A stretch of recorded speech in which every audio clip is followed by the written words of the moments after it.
How's it going, guys? JP here, and welcome to the seventh and final day in my 7 days of insect horror. Killer bugs. It was quite a journey. It was a lot of fun going through some of these killer bug films, and there are definitely enough killer bug films out there to possibly do a part two. So, someday down the road, we might return to this subject, but let's wrap this one up with Creepy Crawlers from the year 2000. And this film also goes by the title that I'm familiar with, They Nest. So I bought this as Creepy Crawlers and had no idea that this film is actually They Nest. I've seen They Nest a couple times, so when I popped it in, I was like, oh wow, I know this movie, but I didn't. The title did not ring a bell. So I had to do a little research, and I found out that it's the real title to this film is They Nest. They Nest was a TV movie for the Sci-Fi Channel in the year 2000, and I watched it a couple times between 2000 and 2005-ish, and it was always kind of one of the killer bug films that stood out in my head that I kind of remembered and was like, yeah, I really enjoyed that one. So we have a doctor who has had marital trouble in the past and is kind of under a lot of stress. There's word that he was an alcoholic, and he really can't perform the serious procedures that he needs to perform anymore. So they force him into a leave of absence. Now, it doesn't. One thing I like that the film does is it mentions these things, but it doesn't dwell on them right away. All right, he had problems with alcohol. His wife left him. We don't need to see all that. We just drop the line of dialogue. Let us know that that's who this character is, and let's move on and get to the movie. So he decides to move to this.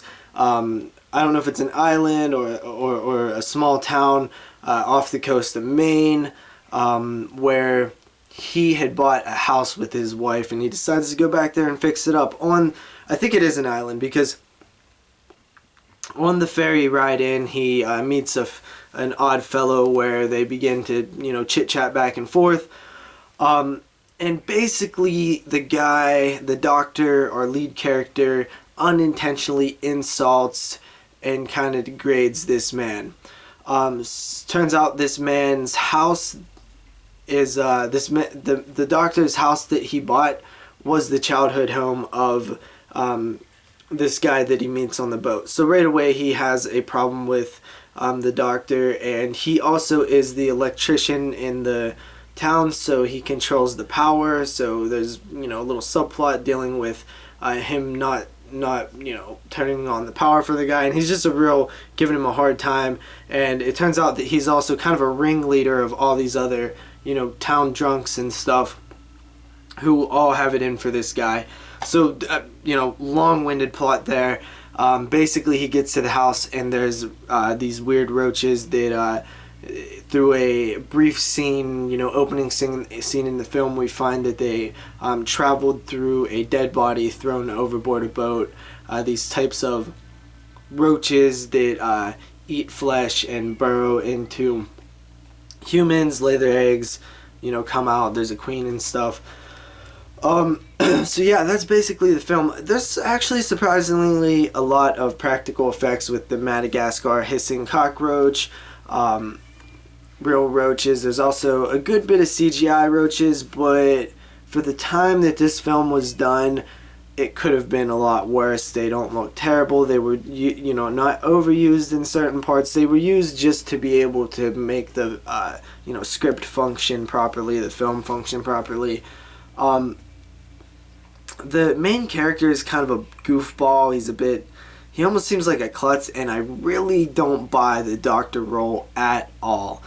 But he's still kind of likable, and of course he has to conquer his demons and his alcoholism, and in a moment of clarity and triumph, he succeeds in doing what he needs to do in the plot. It's kind of typical, but it's still kind of fun. It's a fun bug movie. It's one of the better ones out of the crappy sci-fi TV bug movies. So the ending, I thought it fell apart towards the end. You know, I really didn't care how they ended it. It was kind of a typical ending. But yeah, They Nest. It's kind of worth checking out if you're looking for killer bug movies. I give it a 6.5 out of 10. It was a good time. So I'll see you guys next time for another theme week, another 7 days of horror. I don't know for sure what the theme's going to be next, but I have a few ideas in mind. I might go something a little more obscure. I might do something a little more mainstream. Haven't decided yet. But I definitely have at least 3 or 4 lined up that I could pick from. So see you guys then. I'm really excited. Hope this series continues to, get good feedback, because I think it could be a lot of fun. So peace out, guys.